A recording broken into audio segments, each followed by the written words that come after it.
Okay, Johan, you started here on March 1st. How was your first time been? It's been a very exciting first couple of weeks here. We started with a strategy day where we gathered the entire company for a whole day. We invited some external speakers to come and present their view of the market to us. Where is the supply chain? Where is technology? How is policy developing around the world? And general sort of challenges and opportunities in this industry. And obviously it's a very bright future for this industry. There's a tremendous growth in offshore wind. So I think it was a great confirmation of what we already knew, but also gave us a bit more detail on where the opportunities are for us. So that was a great start. And then I've been in Norway for one of the big conferences in floating offshore wind called High Wind a couple of weeks ago.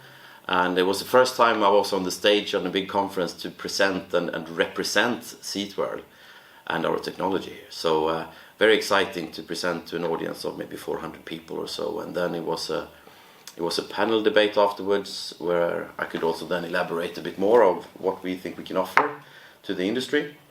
I've also been traveling quite a bit to many other places. It's been a lot of interviews for different type of media.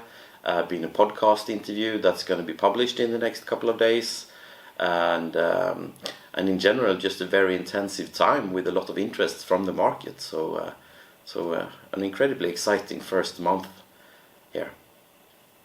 And you had a visitor as well. That's right. We had the Japanese a Japanese professor from University of Tokyo and his team come to visit us here in Gothenburg, where we also went up to see the blade fabrication for the S2 turbine. We went out to Lysekil to see the S1 prototype standing in the water there since many years, spinning and very interesting. It was also the first time I was there to see particularly the blades, and I must say I was incredibly impressed by it. When you can actually see the size and the technology that goes into these blades, it's very impressive. You mentioned talking about the industry on your strategy day. What is your view on the industry? Well, the offshore wind industry is in a phase of growth. And we see now also how the floating offshore wind industry is going into a phase of tremendous growth going forward. And for someone who's been in the industry for a long time, I think it's incredibly exciting to see this finally happening. But at the same time, we can also see that it's facing a lot of challenges at the moment. So it's rising commodity prices, it's inflation, high interest rates, and there are plenty of bottlenecks in the supply chain. Some of them is a legacy from the pandemic, but some of them are also just due to this huge growth. It can obviously be a big challenge to the industry as a whole, but it's also an opportunity for new players, new innovation to come in, and sort of new value propositions to the industry. So, for instance, the yard capacity, vessels, cable supply and so on is going to be in huge demand over the next 10 years or so, and there's going to require tremendous investments in new infrastructure. So if you can come with a technology that may require less investments or open up for more suppliers or other suppliers, that is something we think can be a great opportunity for the industry as well. Where geographically are the markets today? Well, for the big utility scale projects, you can basically say that it's a handful of big markets. So it's from California in the west, California, Scotland, Norway, France, and in Asia you have Korea and Japan. They will basically be the big utility scale markets.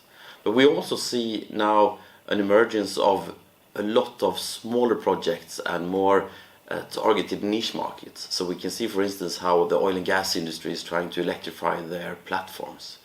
It's a huge program at the moment in the UK called INTOG, which is all about electrifying the platforms with floating offshore wind turbines or offshore wind turbines. We see the same thing in Norway and elsewhere in the world as well. So there are plenty of applications where you can use fewer turbines or smaller turbines. It can be fish farms, it can be islands or various types of applications. You have a couple of conferences and presentations coming up.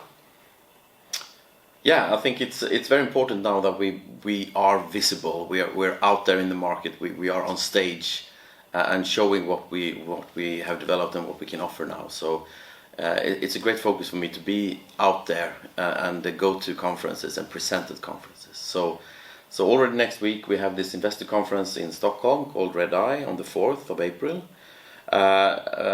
We have Aktiespararna, another investor conference coming up. I think it's the 4th or 3rd of May, also in Stockholm. That one.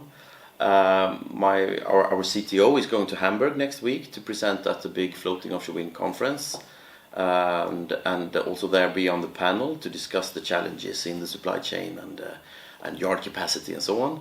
So great visibility to the international market there. And then of course we also have our annual general meeting here in Gothenburg on May 11.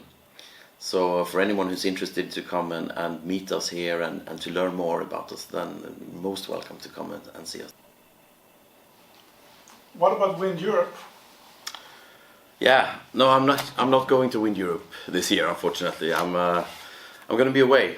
So I've always been a huge U2 fan my entire life, and it's a U2 concert in New York. So I'm taking a few days off to go to New York with my wife to be there. So unfortunately, I'm not going to be able to go to Wind Europe this year. All right. What are your first impressions of the company? Well, first of all, I think it's a fantastic team. It's really a world-class team here of engineers and technology expertise that really made a great impression on me right from the very beginning. There are also some very strong relations that I think we are going to be able to develop further, but I think also I can bring in my relations and new relations into the company as well that can supplement the already strong team that is here too. So I really look forward to that, and I think that can make us even stronger now. And with the technology, obviously what we talked about on the market and some of the challenges that the market or the industry is facing at the moment, I think what we can offer here is something that would really be able to use a different type of supply chain. We can come with a different value proposition that will be more attractive to certain markets or certain segments of the market, and I think that is a fantastic opportunity for a player like us. So SeaTwirl has tremendous opportunity both in terms of its people and in terms of the technology that we have. People might notice that we two Swedes speak English. Why is that? Yeah, I think it's about time to take SeaTwirl into the international market, and that's one of the things I wanted to do right away, to basically present us as an international company where we would like to really approach international partners, international customers, international new employees, and really show that we are ready to meet the global market and the global energy challenges. So I think it's very natural for us to just continue speaking English going forward. All right. Thank you very much, Johan. Thank you.